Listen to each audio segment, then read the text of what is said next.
Because if you are dating and you're not married and you expect to not have sex in the private, in the dark, I got another thing coming for you. I mean, it's just like it's sitting in a pool of temptation. You don't need to voice how it makes you feel until you have forgiven them for it. Welcome to the Soul Hemingway Podcast, the podcast where faith meets clarity and clarity meets purpose. I'm your host, Soul Hemingway, and we're here to talk about what it really means to own your faith, break free from cycles, and walk boldly in the calling that God's placed on your life. Let's dive in. Welcome back to the Soul Hemingway Podcast. I'm your host, Soul, and today we have a topic that was requested, but it's also a topic that is very heavy on my heart because I know there's so many different people that are struggling to make this a reality, and that is the topic of setting godly boundaries. And what do I mean by setting boundaries? Well, we're going to talk about this in two sort of contexts, two segments, okay? We're going to talk about what it means to set godly boundaries in friendships, in family relationships, all right, in those settings. In the second segment, we're going to talk about what it means to set godly boundaries in a relationship setting, whether you're with a spouse or with a girlfriend, boyfriend, a partner, in that context, okay? So we're going to break this down into two segments. But before we actually understand how we can take boundaries and apply them to whatever scenario we're trying to apply them to, we need to understand what a godly boundary is. What is a godly boundary? I look at it like this. God has given us his word. He has given us his wisdom. He has given us everything we need to understand about the character of Jesus and how we are actually supposed to respond to the gospel, right? We have the scriptures. A godly boundary is simply a protective system that is abiding in the scripture that is designed to protect and to guide myself, the other person, and the people around us. And so, what does that mean? I have a coach in my evangelism cohort. Her name is Laurel. We call her Pastor Laurel. Some people call her Mama Laurel. You know, it just depends on your relationship with her. She is an amazing woman. And she, in one of our master classes the other week, she talked about us being like guardrails, okay? And we can apply this to many different contexts. Now, I want you to think about what a guardrail is actually designed to do. Okay, a guardrail is designed to protect cars that are traveling too fast or not paying attention from entering into prohibited, dangerous areas, right? So what that looks like is maybe a car is swerving off the road and they're going to go onto the highway on the other side of, the road, the street, right?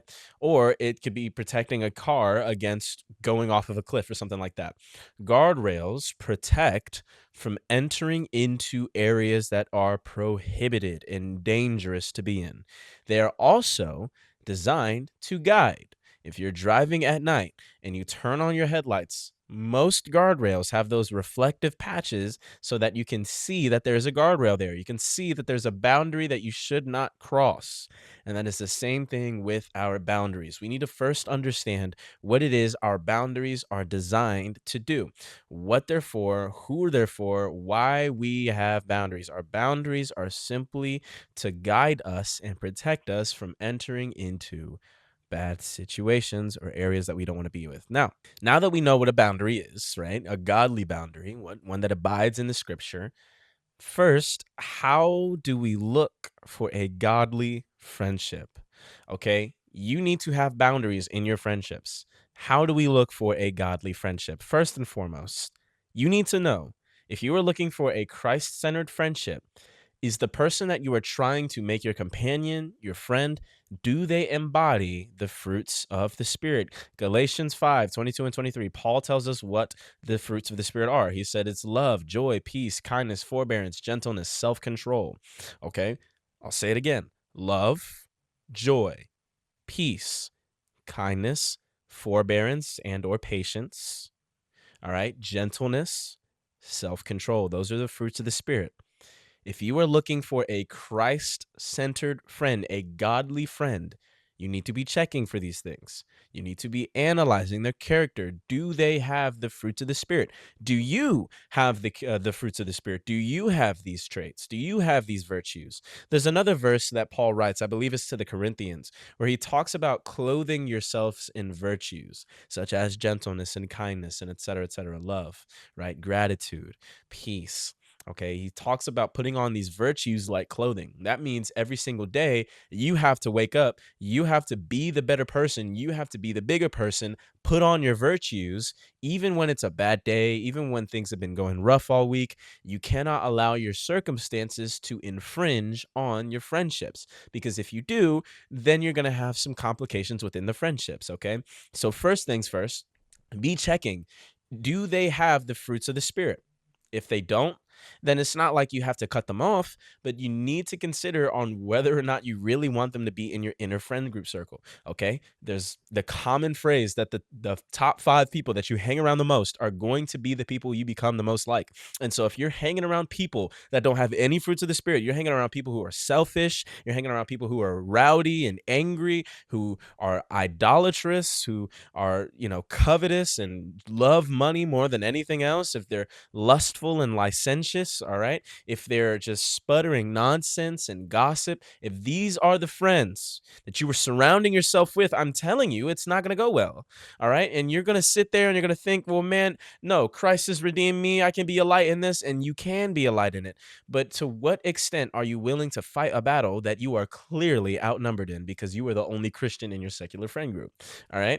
And there's nothing wrong with having secular friends. I don't want this to be a misconception that you can't have any like friends that are not Christians. You can, but you really need to be guarding yourself. You really need to be making sure that these people are just friends and not your brothers, all right? And we'll get into that later.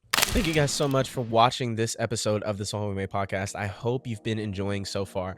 I wanted to just kind of take a moment and talk about my ministry, okay? The Lord has really been working on my heart for the past few months, past few years. And for the past few months, since I've been home, we have been going for the sake of the gospel. We've reached so many different people digitally and in person, and we want to continue this movement. We want to continue the momentum and allow it to grow.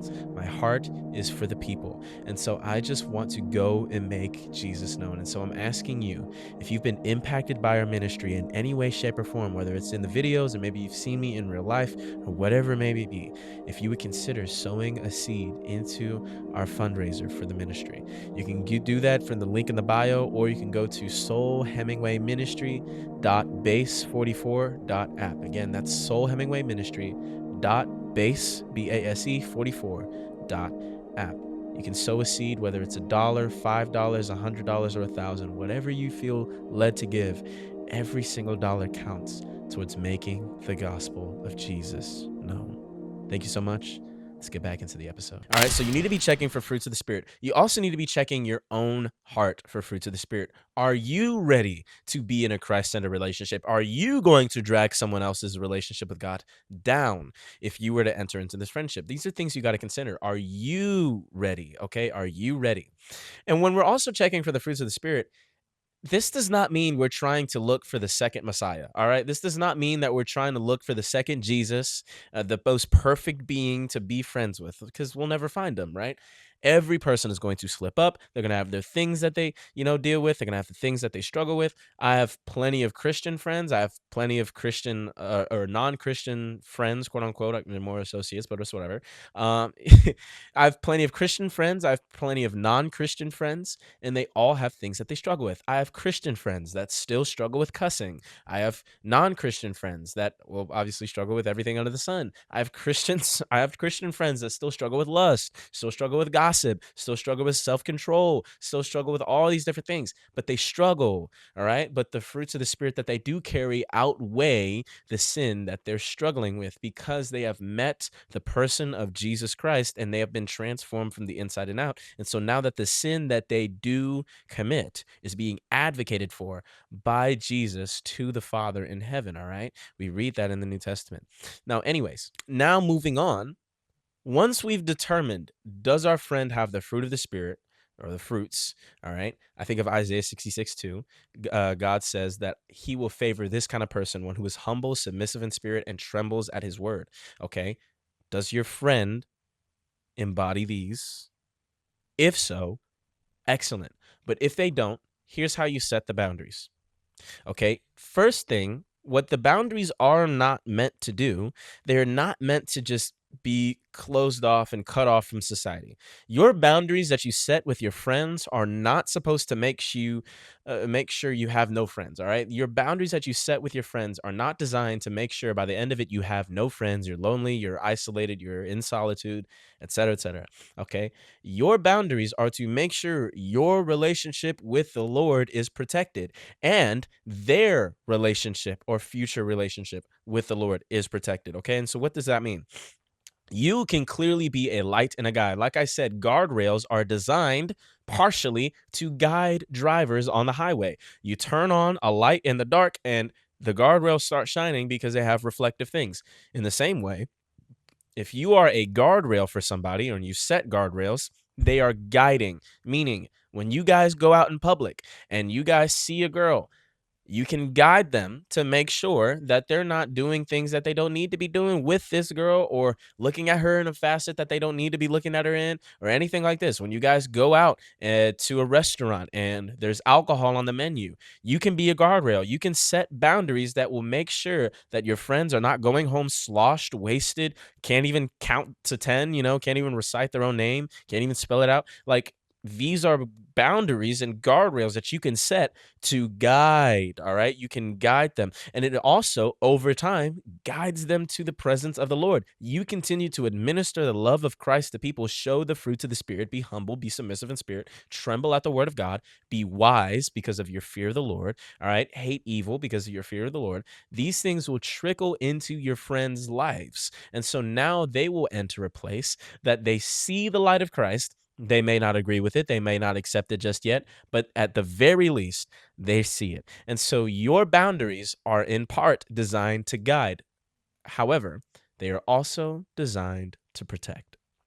How do our boundaries protect? Okay. Not only do your boundaries protect you from falling into sin, it protects the other people around you that you are hanging around, whether that's the friends or even the people that you are not friends with out in public. Like if you guys are in Walmart, let's say you and your rowdy friend group are all in Walmart and you guys have boundaries that you need to be respectful in public and yada yada yada. Not only does that protect you from making a bad decision, that also protects your friends from potentially getting kicked out of Walmart, and that also protects the other people in the Walmart as well from having to encounter a whole bunch of rowdy teenagers. All right. You see what I'm saying? Your boundaries expand much further than just you and your friends.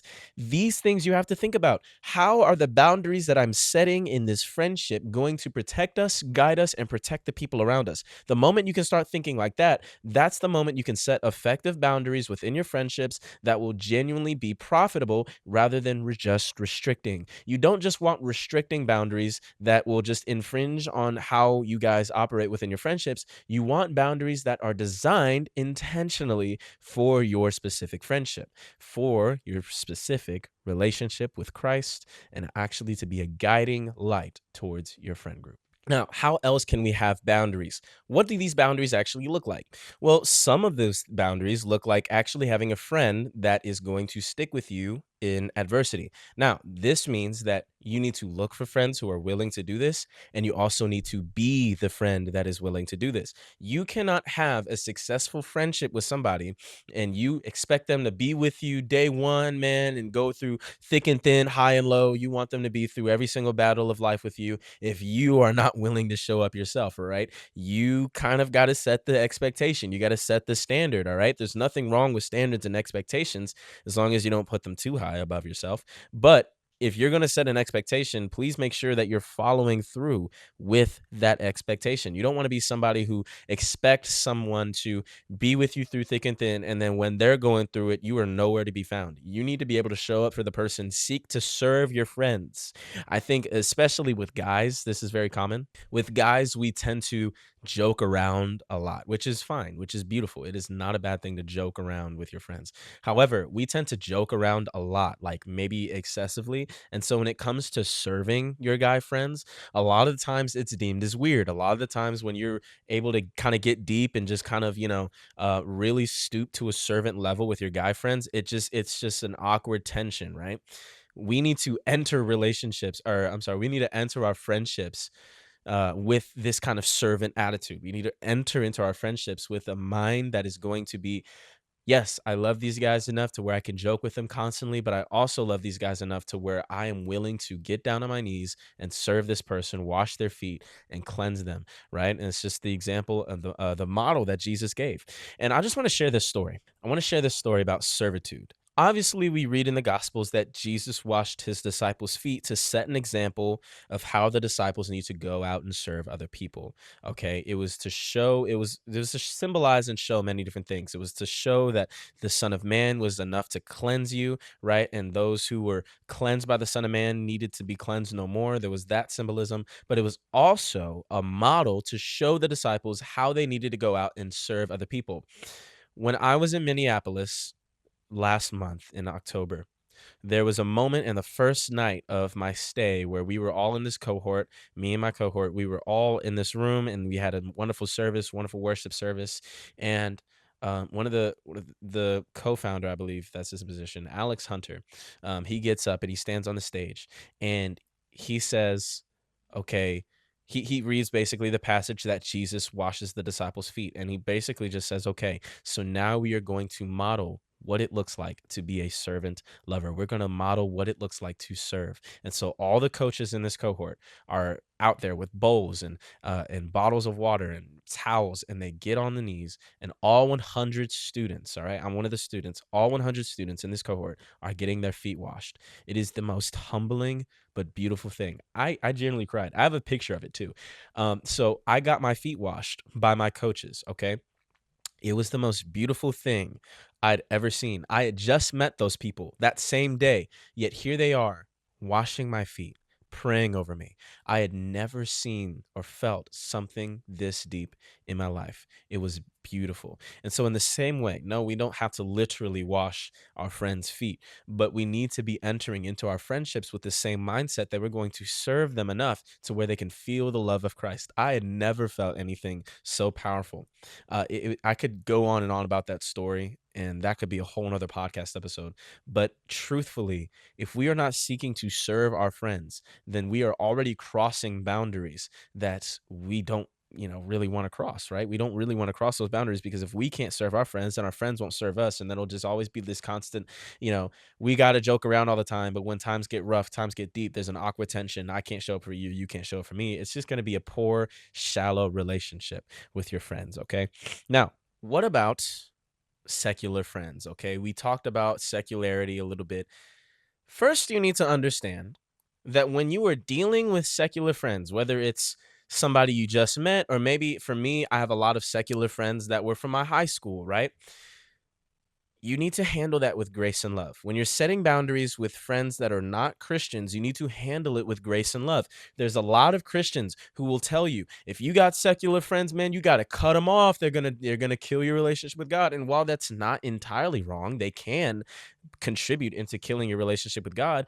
In the ultimate, in the all in all, your relationship with God is highly dependent on your maturity, your intentionality with them and the Lord, and just your actions, okay? It's not entirely dependent on them, okay? So, in the same way, what I'm saying is, when you have secular friends, you don't have to be so quick to cut them off. We don't have to cut off our secular friends. However, it is so important that we realize that if we're going to choose not to cut off our secular friends, we need to mind how much time we spend with them, what kind of time we spend with them, what setting we're spending that time with them is. Like, we've got to have boundaries, we got to have guardrails, because if we're just indulging fully into this relationship with our friends that are not Christians, that are very worldly, etc., it can be very influential on us. We are very influenceable beings. I don't know if that's a word, but influenceable beings, all right? We are very easily influenced. And so if you allow them to be the greater influence in your life rather than the word of God, it is going to be very, very difficult for you to actually be in a friendship with them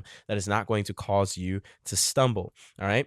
Secondly, when you have secular friends and you're not wanting to cut them off, perfectly fine. But what you need to be doing is you need to be seeking to serve them more than appease to them. And what does that mean?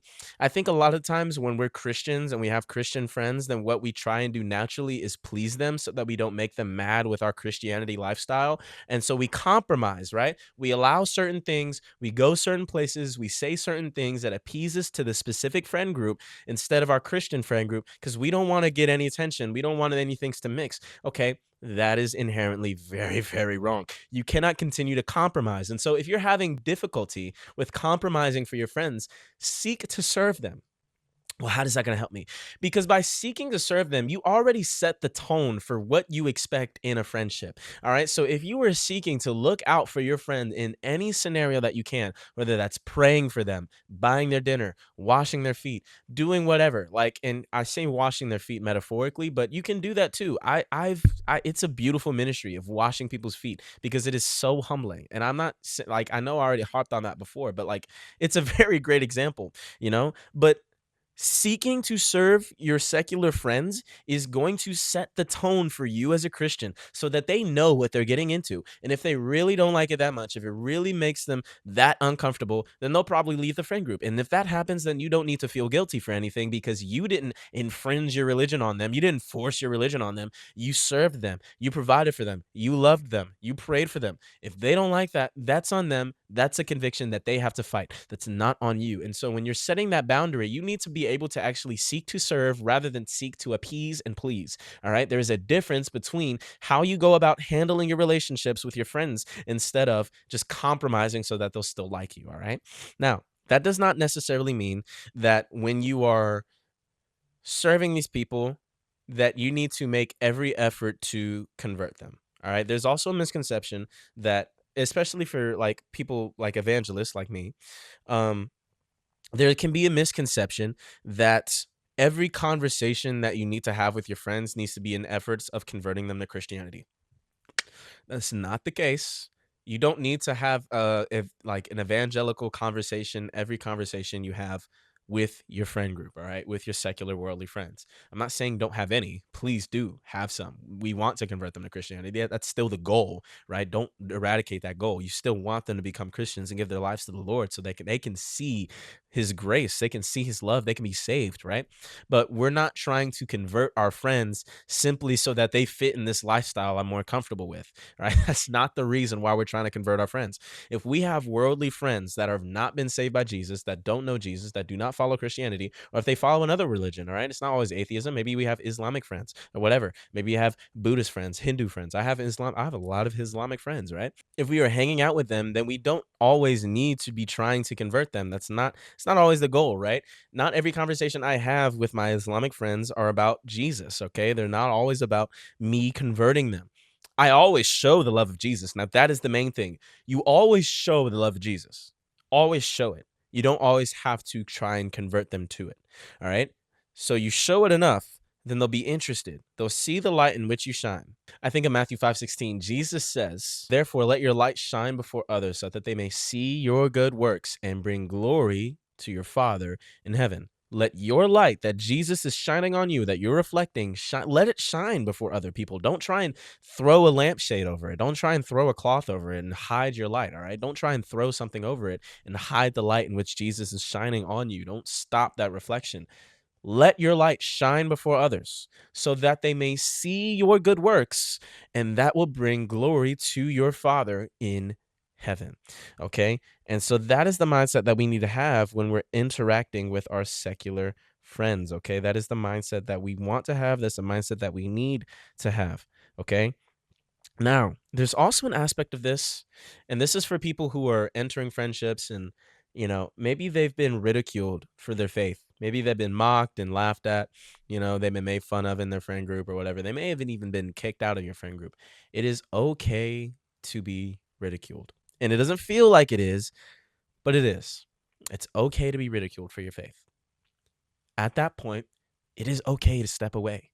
All right. I gave you guys a whole bunch of different tips on how you can still be friends with your non Christian friends while not having to step away. But please know it is okay to step away. If you have Christian friends or non Christian friends, if you have secular worldly friends, and they're mocking you, ridiculing you, or they are leading you into a lifestyle of sin, licentiousness, abuse of freedom and grace, if they are leading you astray into darkness, it is okay to step away. Don't feel guilty for that. Because in the same way that if you were to impose and force your religion on them, to force Christianity on them, that they would probably step away. In the same way, if they are leading you astray from the truth that you know to be Jesus Christ, Lord and Savior of all the earth, Jesus of Nazareth, the Son of Man, the one, the firstborn of all creation, the beginning and the end, the Alpha and the Omega, the one who has the scepter of justice on his lap, who sits on the mercy seat, right? If they are dragging you away from all of this, it is okay to step away so that you can seek the Lord intentionally still.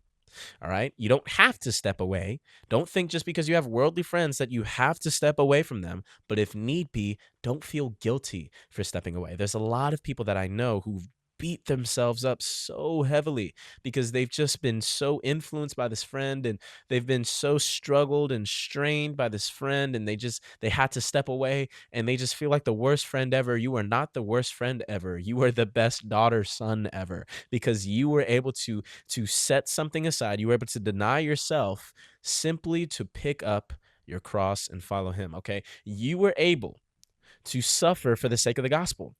And stepping away does not mean eradicating them and hating them and rebuking them. And, it doesn't necessarily mean that. Like, stepping away from a relationship or a friendship does not necessarily mean that now all of a sudden you hate this person and you'll never talk to them ever again. But it means just taking a step back from this.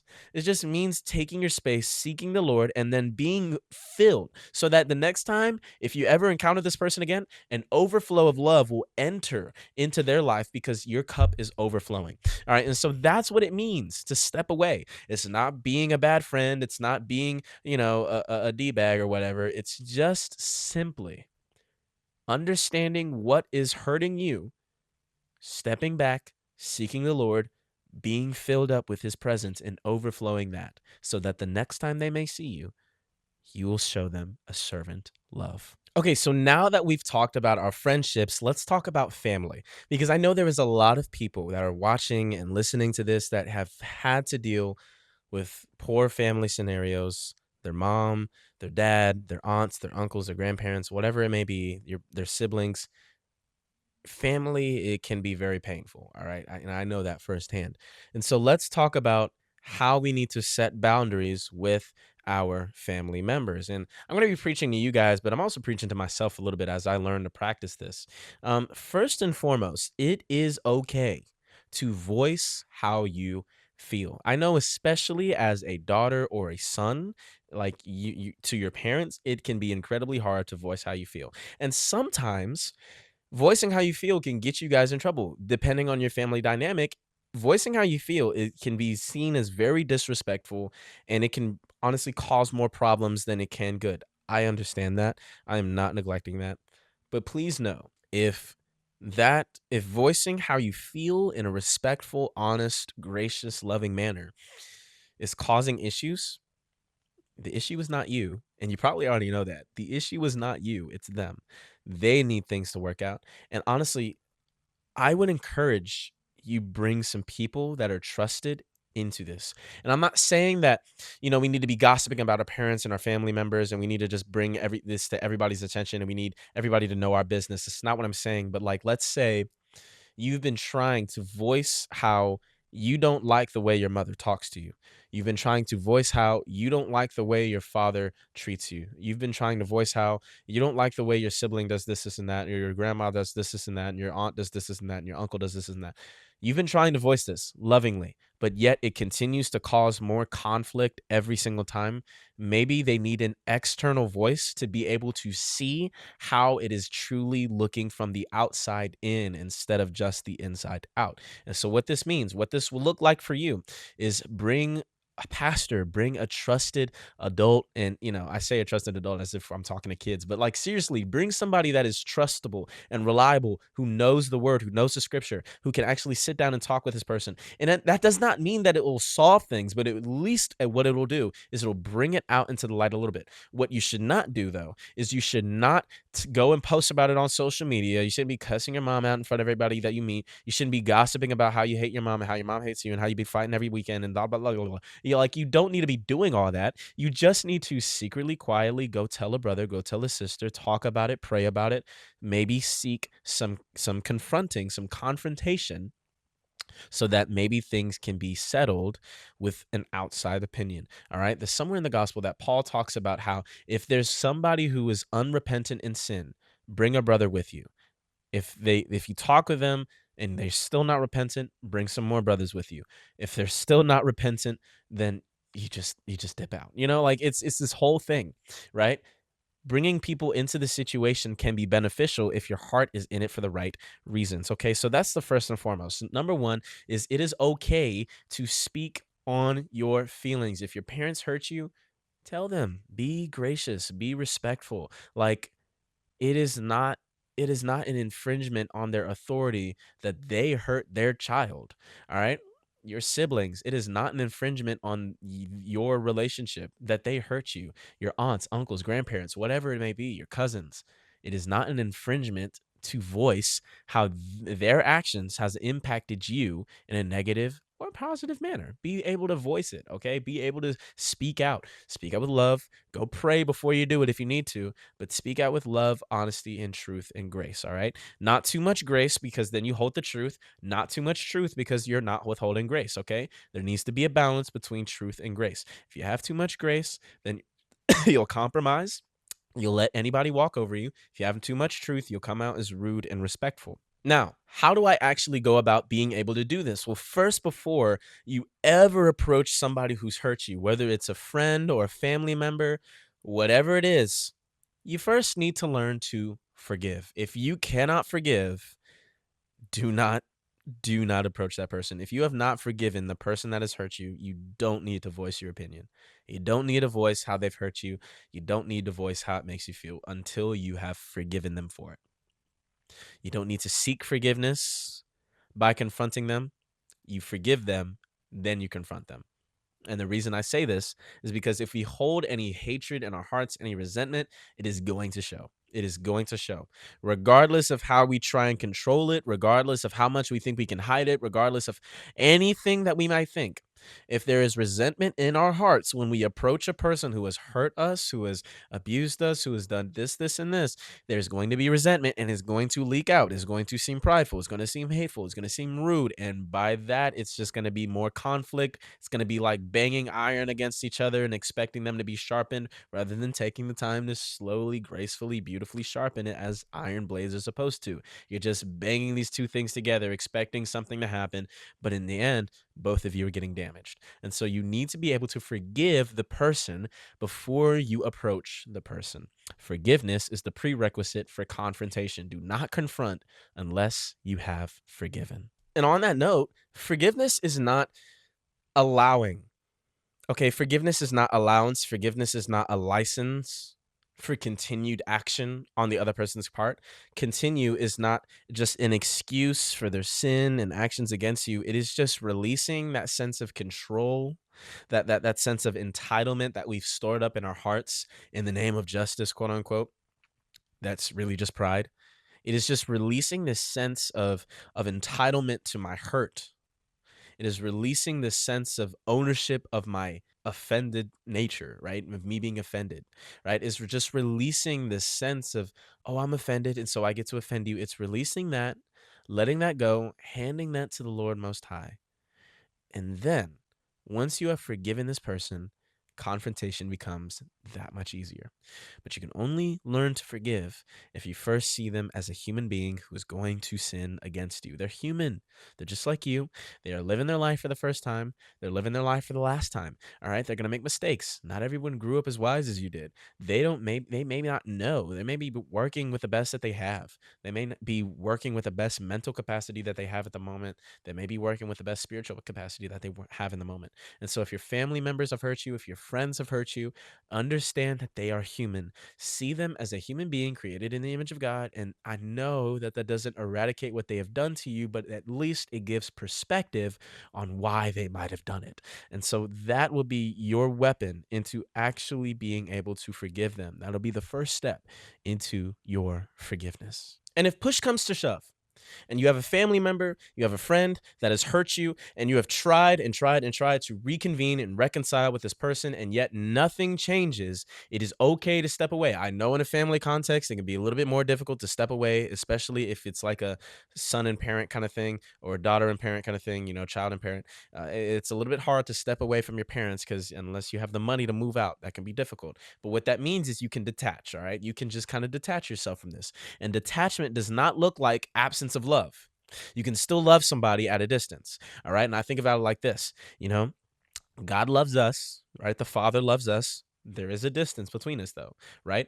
God loved us even before Christ. God loved us, but there was a gap between us. Now, this is a different bit of a context. However, we can still love somebody at a distance. We don't have to allow them access to us, to our emotions, to our thoughts, to our just to us, to our souls. All right. We don't have to let them access our hearts. Okay. We can love them at a distance without giving them the key to our hearts. And so if you need to take a step back, that is fine. Access is not needed for everyone to have. But in the same way that I would tell you to serve your friends, if your family members have hurt you, seek to serve them, okay? How can you show this friend, how can you show this family member love, even despite the fact that it hurts you, the fact that it's humiliating, the fact that it's awkward and it seems weird? How can I seek to serve my mom? How can I seek to serve my dad? How can I seek to serve my grandma, my grandpa, my uncle, my cousin, my aunt? How can I seek to serve these people that have hurt me so deeply, but yet all I want is for them to have benefit because Christ has shown me his love? How can I show them the love that Christ has showed me?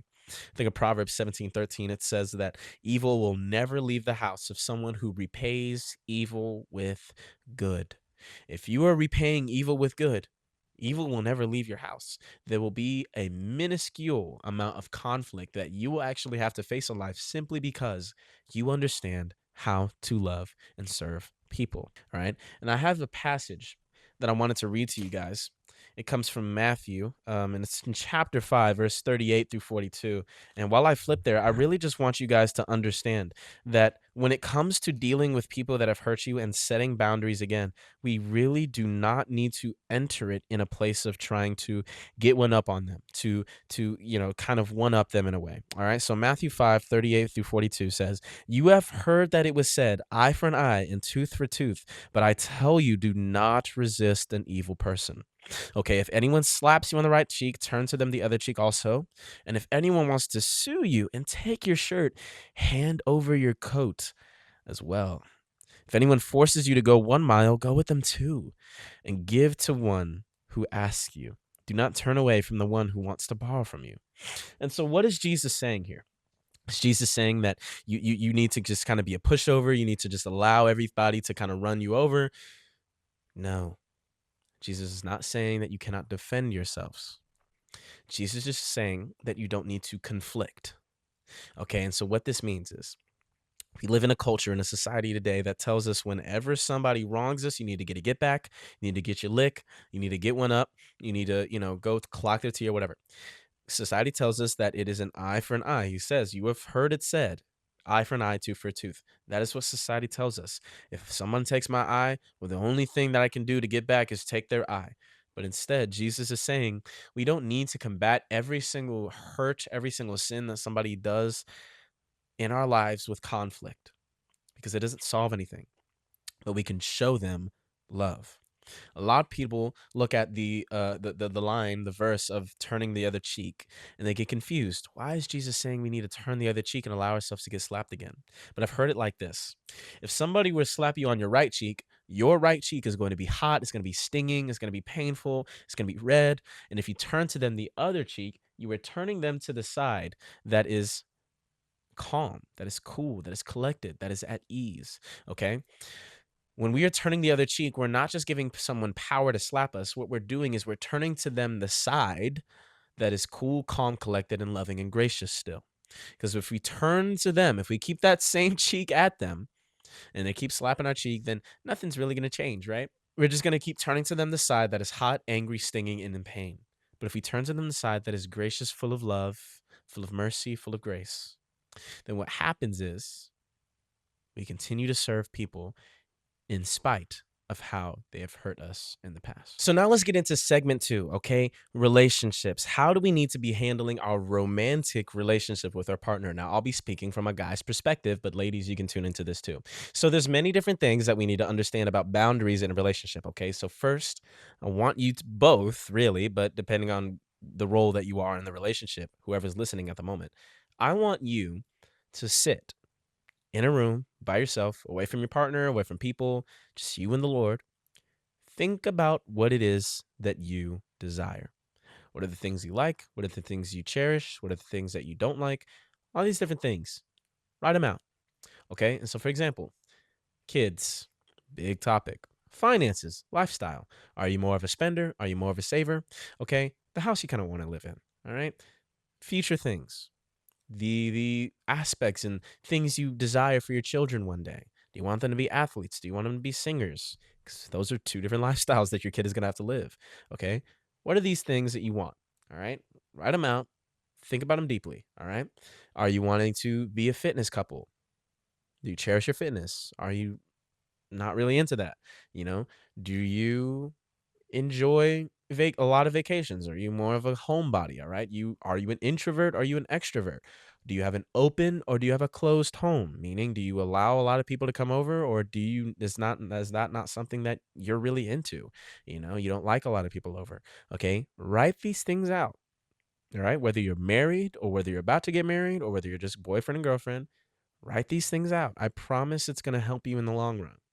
And so when it comes to setting boundaries, you can allude to these kind of things and you can say, okay, we agree on this, we disagree on this. How can we work together to make sure that we can kind of compromise and I don't mean compromise in a way that you're allowing things to happen simply just because you want to appease to your partner. I'm saying compromise as in reconcile. How can we reconcile on this and come to a genuine agreement? Now, so that's the first step of setting romantic boundaries, is just understanding the things that you need to have boundaries on. Now, of course, if you're a Christian, then, your partner should likely be Christian. It's highly recommended. If not, that's just another boundary that you're going to have to work through. It's highly recommended you get with an equally yoked spiritual partner. But if not, don't worry. You can still set that boundary. It just might be a little bit difficult. Okay. Now, we're going to break this down into multiple different parts. Okay. So, first, let's get it all over with. Boyfriend and girlfriends dating, not married, sex. Okay.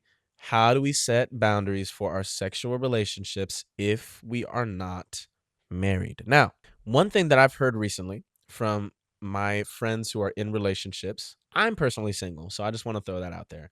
I am single, so I am speaking from single perspective. So I'm not actively practicing this now, but in my previous relationships, these are things that I have practiced, and that is dating in the light.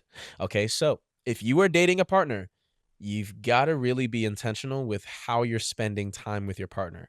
I'm not saying you guys can't ever be alone. I'm not saying that you guys can't ever have a private moment, but what you really need to be doing is making sure that all of your time is not in private, okay? Because if you are dating and you're not married and you expect to not have sex in the private, in the dark, I got another thing coming for you. I mean, it's just like it's sitting in a pool of temptation, you know? And so you need to be able to date in the light, okay? So what this means, spend time in public one another, go out in the daytime. And my friend Bishop, who was on my last episode, he was talking about this, is about how he is dating his girlfriend in the light, okay?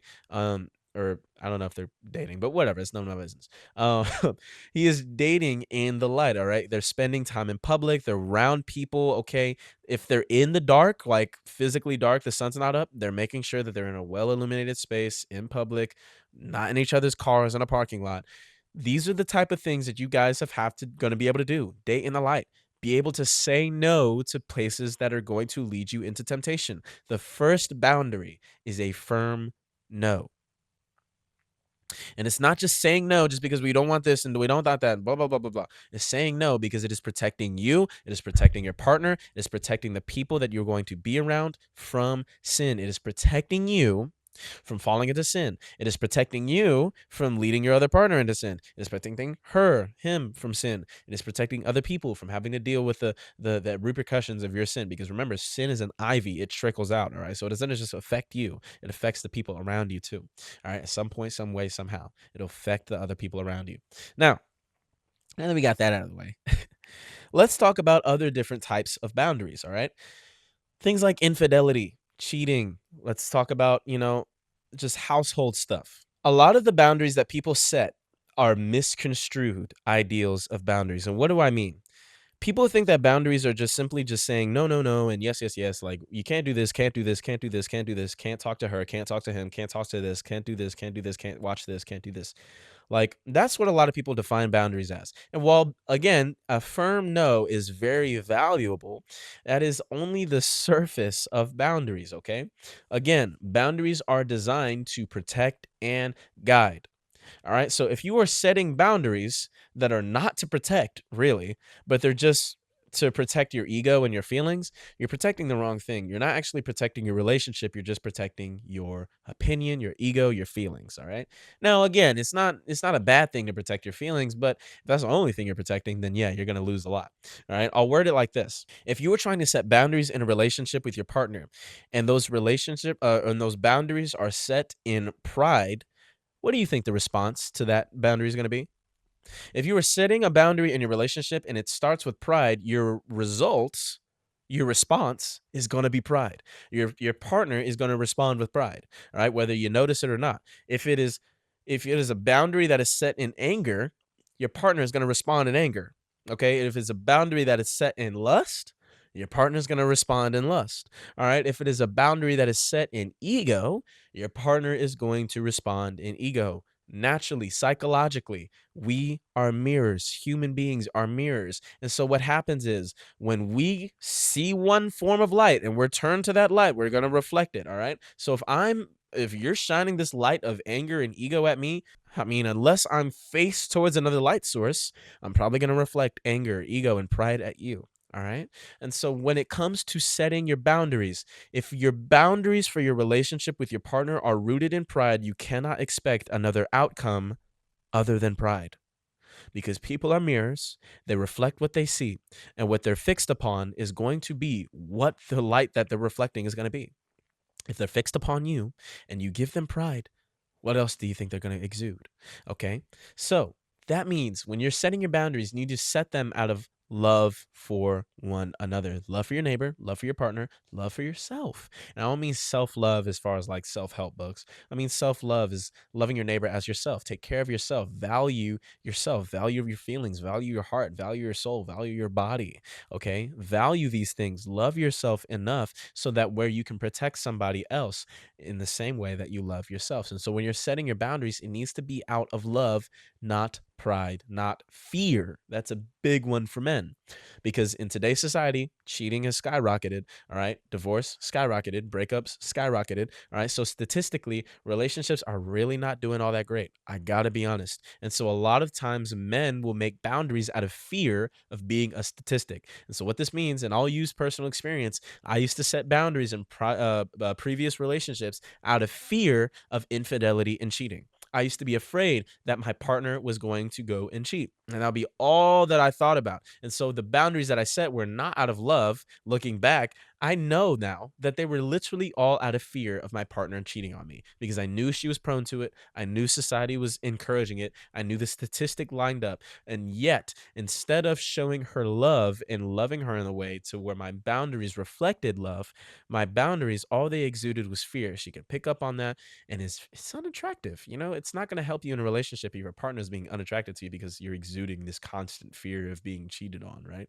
And so that applies to cheating, but it also applies to literally anything, right? So don't set boundaries out of fear, set them out of love, and I promise you'll get a better response. Okay? Now, when it comes to having the difficult conversations about lifestyle, finances, fitness, all these different things, kind of getting old talks, right? If you guys don't agree on something, that is not a make or break. See, some people, a lot of people, kind of do these make or break things where if I don't agree with my partner, then that must mean we're not meant to be.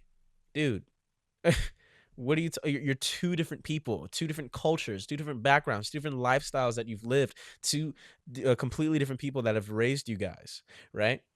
You have two different contexts. You're not going to agree on everything. You might have a lot of stuff in common. You're going to have a lot more that is not in common, okay? The commonalities are what may have brought you together, but learning how to agree even when you disagree is what's going to keep you together. Learning how to get past the difficulties and the differences and the disagreements is going to be what gives you and your spouse, your partner, longevity.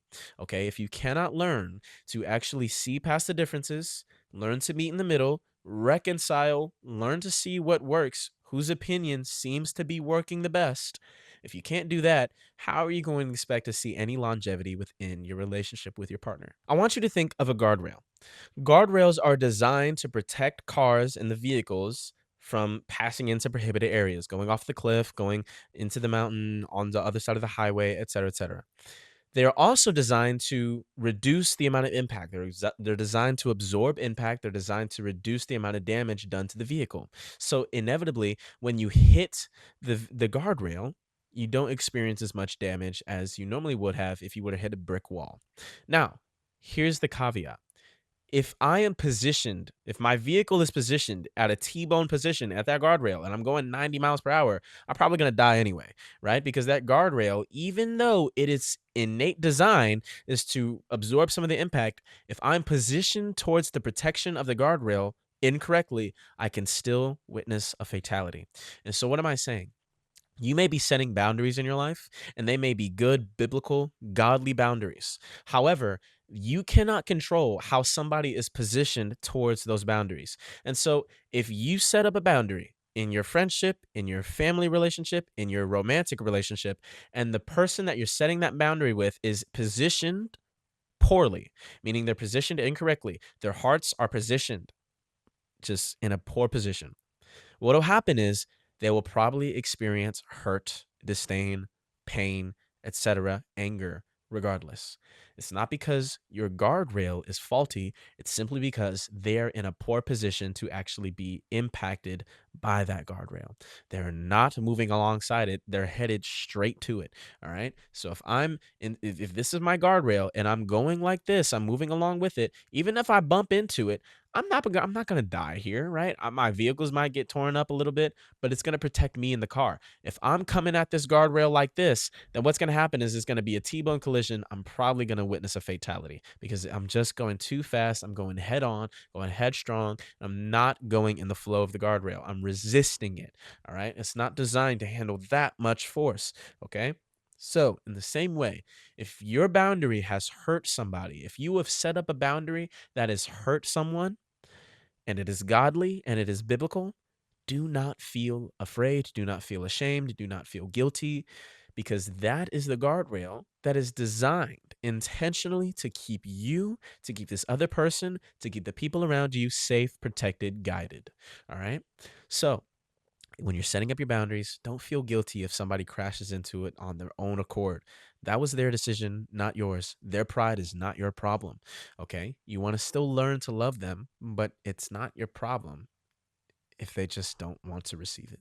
Thank you guys so much for watching. I hope you enjoyed this podcast. Wherever you were listening from, make sure you follow us on this platform, all right? So if you're listening on YouTube, watching on YouTube, listening on Spotify, Apple Music, SoundCloud, YouTube Music, whatever you're listening on, make sure you hit us a follow, following along for the journey. And if my ministry has impacted you in any way, would you just consider donating to the cause? I have a link in the description where you can sow a seed and help us build this ministry.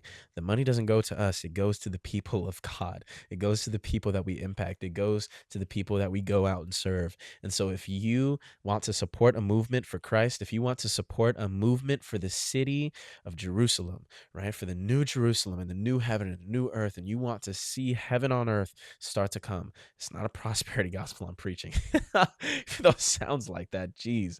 But seriously, I mean, if you guys want to help out in this movement and going and make Jesus known and loving people, showing them the love of Jesus, providing for people, if you would consider sowing a seed, link in the description. Thank you so much. I'll see you in the next one. Peace.